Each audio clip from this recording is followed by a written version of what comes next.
I've used this for about 20 minutes.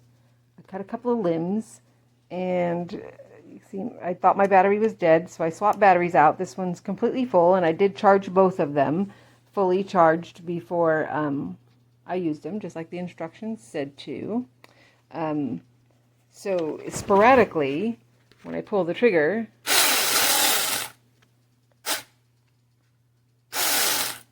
I get that.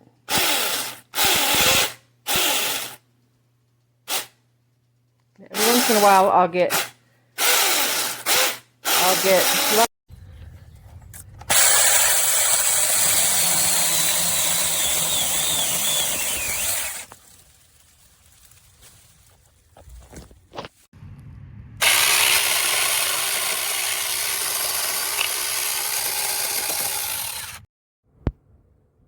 Cut all this down with a tiny chainsaw.